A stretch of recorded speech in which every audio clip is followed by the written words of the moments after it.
جی ست سری اکال، السلام علیکم۔ میرا ڈاکٹر صاحب سے ایک چھوٹا سا سوال ہے کہ جنت میں جانے کے لیے مسلمان ہونا ضروری ہے یا مسلمان ہی جنت میں جا سکتے ہیں؟ بھائی صاحب کا سوال ہے کہ جنت میں جانے کے لیے مسلمان ہونا ضروری ہے؟ صرف مسلمان جنت میں جائیں گے؟ صرف اپنے آپ کو مسلمان بولنا جنت میں جانے کے لیے کافی نہیں ہے۔ جس طریقے سے میں نے میرے تقریر میں کہا، جنت میں جانے کے لیے 4 چیز کی ضرورت ہے۔ سورہ العصر، سورہ نمبر 103، آیت نمبر 1، 2، 3۔ اللہ تعالیٰ فرماتے والعصر ان الانسان لفی خسر۔ اللہ تعالیٰ وقت کی قسم کھاتے اور کہتے ہیں کہ انسان خسارے میں ہے۔ صرف وہ لوگ بچ جائیں گے جو لوگ کے پاس یہ 4 چیزیں۔ نمبر 1 ایمان۔ تو صرف مسلمان بولنا ضروری نہیں ہے اور مسلمان بولنا کافی نہیں ہے۔ آپ کے پاس نمبر 1 ہونا چاہیے ایمان۔ اگر آپ کے پاس ایمان ہے کہ اللہ ایک ہے اور اللہ کے آخری نبی محمد صلی اللہ علیہ وسلم ہیں اور باقی چیز پہ ایمان ہے، یہ ایک پوائنٹ پورا ہوتا ہے۔ نمبر 2 اچھے اعمال، عمل صالحات۔ نمبر 3 وتواصوا بالحق، لوگوں کو حق کی طرف بلانا۔ اور نمبر 4 وتواصوا بالصبر، لوگوں کو صبر کی طرف بلانا۔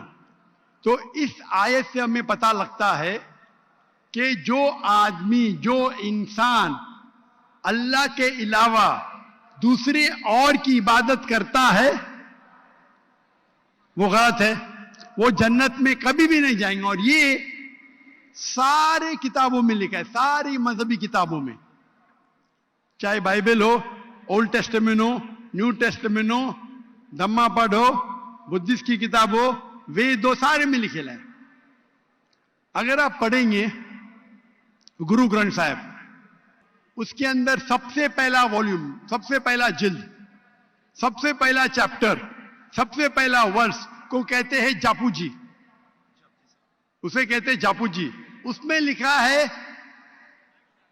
کہ خدا ایک ہے، نہ اس خدا کی شروعات ہے نہ انت ہے۔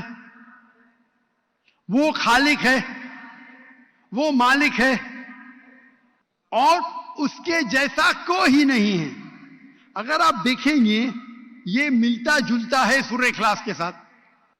آپ اگر سکھ کی کتاب پڑھیں گے اس میں لکھا ہے 2 قسم، اومکارا، ایک اومکارا، ایشور کا مینیفیسٹ فارم، ان مینیفیسٹ فارم۔ ہاں کہ نہیں؟ ہاں کہ نہیں؟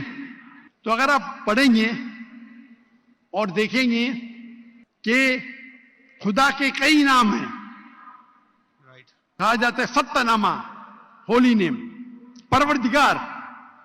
جی پروردگار بھی ایک نام ہے آپ کی کتاب میں، ہاں کہ نہیں؟ پروردگار، جی ستہ نامہ، خالق، ملتا جلتا ہے، واہے گرو۔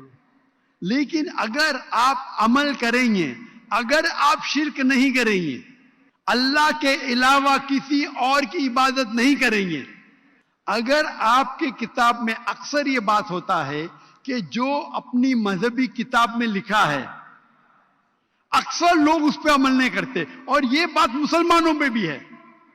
مسلمانوں کی کتاب میں لکھا ہے شرک مت کرو، پھر بھی ہم دیکھیں گے کچھ مسلمان شرک کرتے۔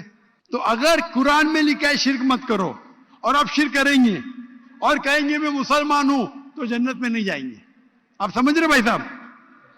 تو اسی طریقے سے آپ اگر شرک نہیں کہیں گے، اللہ کے علاوہ کسی اور کی عبادت نہیں کریں گے اور آخری پیغمبر رسول اللہ صلی اللہ علیہ وسلم، محمد صلی اللہ علیہ وسلم میں مانیں گے، اچھے اعمال کریں گے اور لوگ کو حق کی طرف بلائیں گے اور لوگ کو صبر کی طرف بلائیں گے تو آپ بھی جنت جائیں گے۔